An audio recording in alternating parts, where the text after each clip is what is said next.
இந்த வண்டியில் ஒரு சின்ன பிரச்சனை என்ன அப்படின்னு பார்த்தீங்கன்னா, இந்த ஓபிடி ஓடிக்கிட்டு இருக்கு. வண்டி வந்து செல்ஃபில் சுத்தமாக ஸ்டார்ட் ஆக மாட்டேங்கி. அப்புறம் இந்த எஃப்ஐன்னு காட்டுது. ரெண்டாவது வந்து பார்த்திங்கன்னா, கிக்கரில் தான் வச்சு ஓட்டிகிட்டு வந்தாங்க. என்ன ஃபால்ட்டு கோடு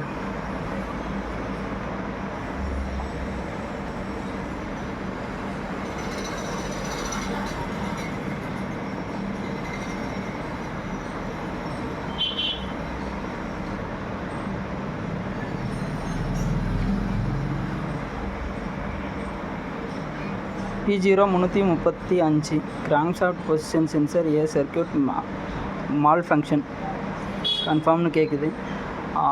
இதுக்கு நம்ம என்னென்ன பார்ப்போம் அப்படின்னா, இந்த எஃப்ஐ வேறு இருக்குது. இந்த எஃப்ஐ ஆஃப் ஆகிடுச்சு. நான் சிகேபி சென்சாரில் ஏதாவது பிரச்சனை இருக்கும், அல்லது அந்த ஹால் சென்சார் சிகேபி சென்சார்லாம் பிரச்சனை வச்சிடும். மேக்னெட்லாம் கழட்டி அந்த பிளாக் கலர் டிப்பெல்லாம் சரி மேக்னெட்டில் இருக்க அந்த துரு பிடிச்சிருந்துச்சி. சரி அதெல்லாம் க்ளீன் பண்ணி போட்டேன். அப்புறம் டேட்டா ஸ்ட்ரீமிங் பார்த்தேன், ஒன்றும் தெரில, எல்லாமே கரெக்டாக தான் இருக்கிற மாதிரி இருந்துச்சு.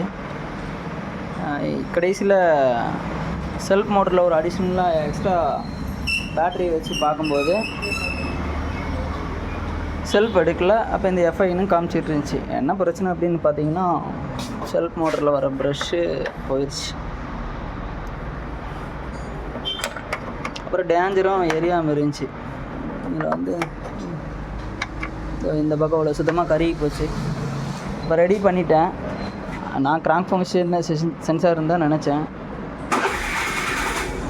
ஸ்டார்ட் ஆகிருச்சு. எரேஸ் கொடுக்கலாம்.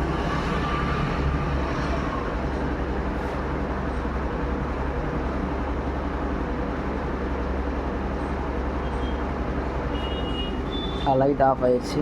அந்த எஃப்ஐ பிரச்சனையும் சரியாயிடுச்சு. கிராங்க் பொசிஷன் சாஃப்ட் சென்சார்னு வந்தோடனே பிரச்சனை வந்தோடனே ஒரு வேளை அதில் தான் இருக்குமோன்னு நான் பார்த்தேன். ஆனால் அப்படி கிடையாது. இந்த வண்டியை பொறுத்தளவுக்கு பார்த்திங்கன்னா, செல்ஃப் மோட்ரு ப்ரெஷ்ஷு போனனால அந்த மாதிரி காமிச்சிருக்கு. Problem solve.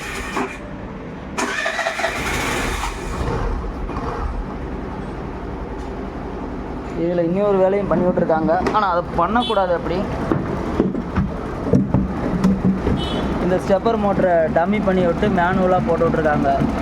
இது தவறு என்னை பொறுத்தளவுக்கு. ஏன்னா கம்பெனிக்காரங்க கொடுக்குறாங்க. இதனால் என்ன ஆகும் அப்படின்னு பார்த்தீங்கன்னா, இப்போ மேடான பகுதிகளுக்கு போகும்போது தேவைப்படும் போது அந்த ஏரும் பெட்ரோலோட அளவும் அது இந்த சுழண்டு இப்படி போய் அடைச்சி கொடுக்கும். எவ்வளோ தேவையோ அந்த மாதிரி பகுதிகளுக்கு. லெவல் பிளேஸில் போகும்போது அது நார்மலாக கறங்கிட்டு இருக்கும். ஹில்ஸில் போகும்போது நல்லா த்ராட்டில் கொடுக்கும்போது அது தேவைக்கேற்ப மாறி மாறி கொடுக்கும் இந்த ஸ்டெப்பர் மோட்ரு. அதுக்கு தான் இது கொடுத்துருக்காங்க. ஆனால் இப்படி டம்மி பண்ண கூடாது. ஸ்லோ ஸ்பீடு ஓட மாட்டேங்கி அப்படின்னு சொல்லிட்டு இந்த மாதிரி பண்ணுறாங்க. ஆனால் என்னை பொறுத்தளவுக்கு அது பண்ணுறது சரி கிடையாது, முற்றிலும் தவறானது. அவ்வளோதாங்க, ஒரு சின்ன தகவல்.